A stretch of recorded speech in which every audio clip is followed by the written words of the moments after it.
Welcome. Message from the streets. I'm gonna keep it straight and direct. I've been looking at certain societies.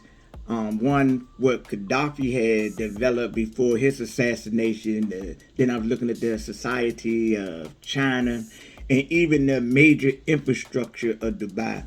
And the conclusion that I have come to is that America is a hell hole. And America is a hell hole because of one thing in particularly, and that is that America is still operating off a out of the date traditional operating system or program of white nationalists and racism.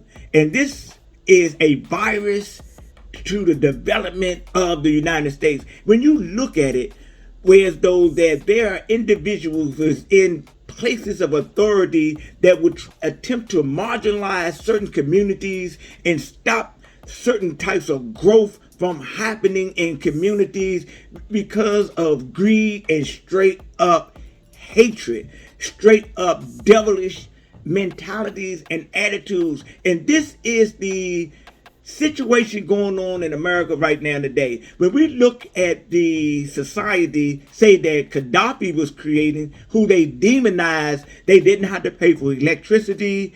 They gave them $60,000 if you got married. It was free medical. It was so many beneficial things.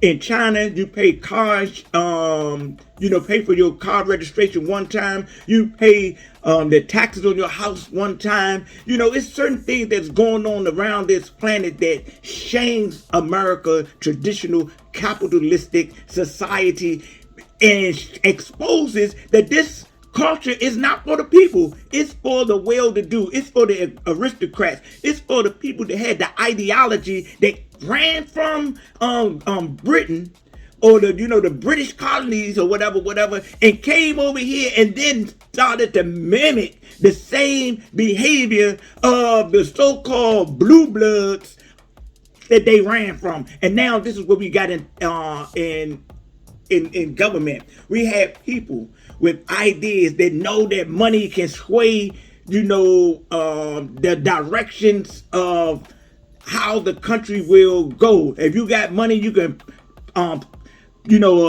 grease somebody's palm or something of that nature. You can get things done. If you don't got money, they don't want you to have money. They don't want you to have education. They don't want you to become financially free.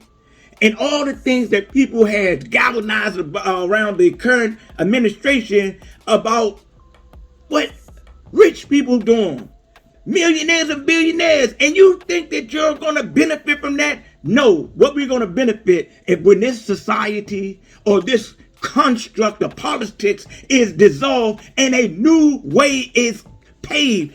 The teachers teach us that if you keep doing the same thing, you're going to get the same results. It's mathematical. We cannot keep on going in the directions of the reptilian Republicans or the serpent men of the Democratic Party. We have to find a different way. This system is going on for 200 years and it has failed. It's in front of our eyes. We got a lopsided society. It's rich as I don't know what over here and poor as hell over here. Man, this is not the American dream, but the American nightmare right in front of our faces. And then people just try to act like, well, you just got to pull yourself up by the bootstraps. Such hypocrites. Such hypocrites. When you came and robbed and stole and, colonized and things of that nature without anything except brute force.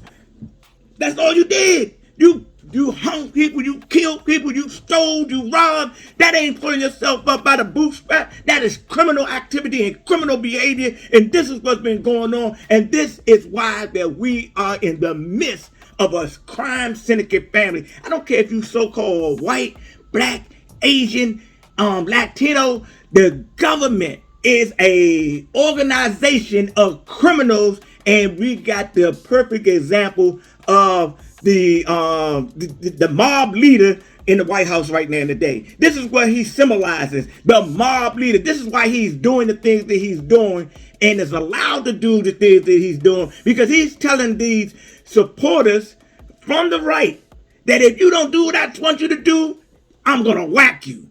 I'm going to get you out of your position. And they scared and they fearful. This is mob mentality. Ladies and gentlemen, I went over my time, but man, we got to do something different because it's getting to a critical point where as though things will get to a level where as though we're not going to be able to turn it back without, unfortunately, violence.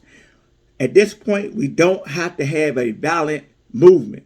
And I'm not advocating violence. I'm just using the mathematical formula what it's equaling up to. With this Epstein thing, we got a lot of these people that was on the right. They are so upset because they feel like they was deceived. And then you got other people say, well, we already told y'all this dude was a crook. He was a criminal. He's a con man. Hey, man, I'm just bringing y'all this message of love, and I'm bringing it to you in peace and grace. And if anything that I said is incorrect, let that be on me. But let the truth be where the truth lies. And that's with the highest ways of thinking and consciousness, oneness.